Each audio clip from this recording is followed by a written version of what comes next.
Hello friends, welcome to the Kitchen Light Cooking Channel. இன்னைக்கு நம்ம வீடியோல பன்னீர் பிரியாணி எப்படி செய்யுதுன்னு பார்க்கலாம். வாங்க வீடியோக்குள்ள போலாம். ஃபர்ஸ்ட் நம்ம பன்னீர் பிரியாணி பண்றதுக்கு பன்னீரை ஃப்ரை பண்ணி எடுத்துக்கலாம். ஒரு பேன் வச்சிருக்கேன். ஆயில் 2 ஸ்பூன் அளவு ஊத்திக்கலாம். அப்புறம் மஞ்சள்தூள் 1/2 ஸ்பூனு, மிளகாத்தூள் 1 ஸ்பூனு, கரம் மசாலா 1/2 ஸ்பூனு. இப்போ இதெல்லாம் போட்டுடலாம். உப்பு நல்லா மிக்ஸ் ஆகட்டும் எண்ணெயில. மிளகாத்தூள் கருக விடக்கூடாது. அதுக்குள்ள நம்ம சிம்மில் வச்சுட்டு பன்னீரை இந்த அளவுக்கு நம்ம கட் பண்ணி எடுக்கணும். ரொம்ப குட்டி குட்டியா கட் பண்ணக்கூடாது. இந்த அளவுக்கு இருந்தாதான் உடையாம நல்லா வரும். இப்ப நம்ம இதுல சேர்த்துடலாம்.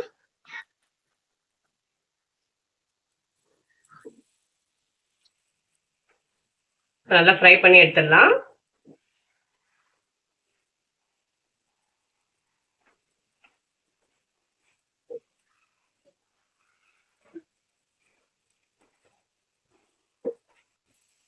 இந்த அளவுக்கு நல்லா வறுத்து எடுக்கணும். கலர் நல்லா சேஞ்ச் ஆயிடுச்சு. இப்ப நம்ம கேஸ் ஆஃப் பண்ணிட்டு எடுத்து வச்சிடலாம். இப்ப நம்ம பன்னீர் பிரியாணி ரெடி பண்ணிக்கலாம். இப்போ குக்கர் வச்சிருக்கேன். 2 ஸ்பூன் அளவு ஆயில் ஊத்திக்கலாம். 2 ஸ்பூன் அளவு நெய். இப்ப நம்ம பிரியாணி தாளிச்சிடலாம். அதுக்கு 2 பிரியாணி இலை, 2 பட்டை, லவங்கம் ஒரு 4, அன்னாச்சிப்பூ 2, ஏலக்காய் 4, கல்பாசி சின்னதா 1. இப்போ நம்ம இதெல்லாம் தாளிக்கலாம். இதெல்லாம் சேர்த்துடலாம்.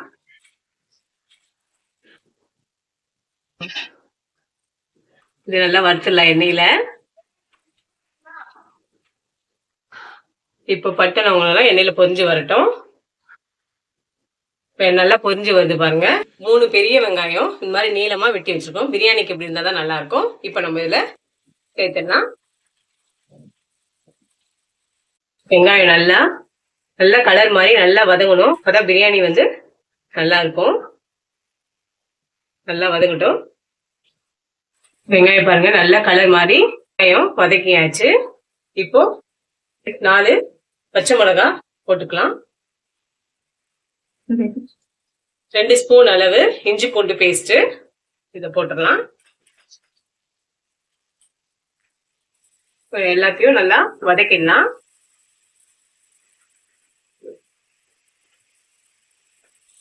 நல்லா வெங்காயத்தோட எல்லாத்தையும் நல்லா வதக்கிடலாம்.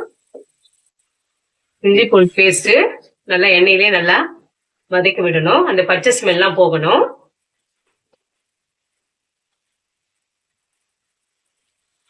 இப்போ இஞ்சி பூண்டு பேஸ்ட் வதங்கிடுச்சு. 2 பெரிய தக்காளி இந்த மாதிரி நீள் வாக்குல கட் பண்ணி வச்சிருக்கேன். இதை போட்டுடலாம். 3 வெங்காயம் 2 தக்காளி அந்த அளவுக்கு ஆட் பண்ணிக்கணும். இப்போ தக்காளி வதங்கிறதுக்கு கொஞ்சம் உப்பு போட்டுக்கலாம். போட்டு நல்லா எண்ணெயிலே தக்காளி நல்லா வதங்கி வரணும்.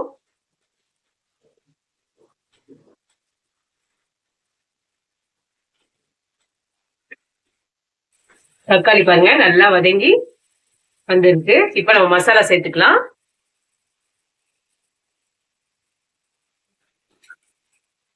மஞ்சள்தூள் 1/2 ஸ்பூனு, கரம் மசாலா 1/2 ஸ்பூனு,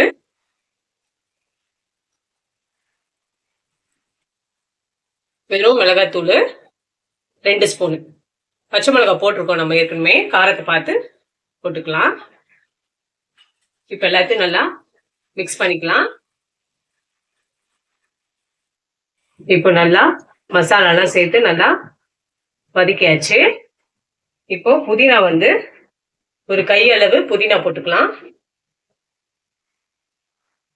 கொத்தமல்லி ஒரு கையளவு.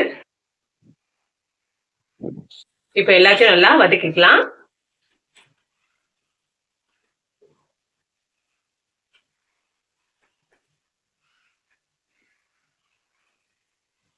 மொழிலாம் நல்லா வதக்கியாச்சு.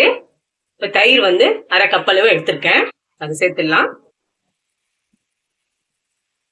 தயிர் எல்லாம் நல்லா மசாலால மிக்ஸ் பண்ணி வதக்கி விடலாம்.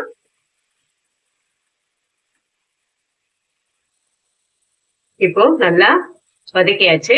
இப்போ நம்ம தண்ணி சேர்க்கலாம். நான் 2 கப் அளவு அரிசி எடுத்திருக்கேன் பாஸ்மதி ரைஸ். அதுக்கு 3.5 கப் அளவு தண்ணி ஊத்திக்கிறேன். 1 கப்புக்கு 1.25 அளவு தண்ணி எடுத்துக்கோங்க, சரியா இருக்கும். இப்போ நல்லா மிக்ஸ் பண்ணிக்கலாம்.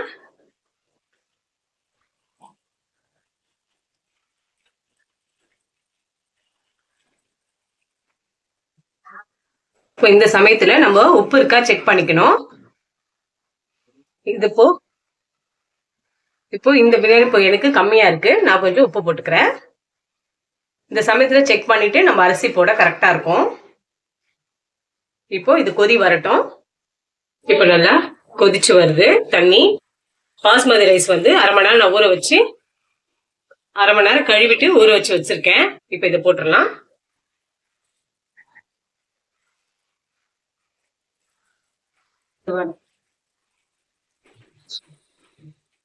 இப்போ நம்ம அரிசி சேர்த்தாச்சு.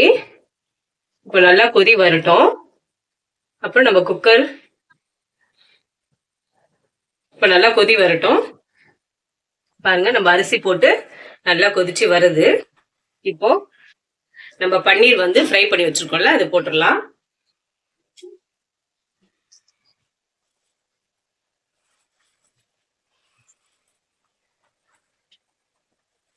இப்போ ஒரு கை அளவு புதினா போட்டுக்கலாம். இப்போ 1 ஸ்பூன் அளவு நெய்.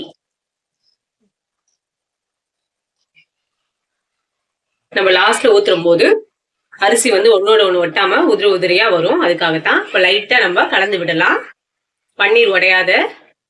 நம்ம இப்போ நல்லா கலந்து விட்டாச்சு.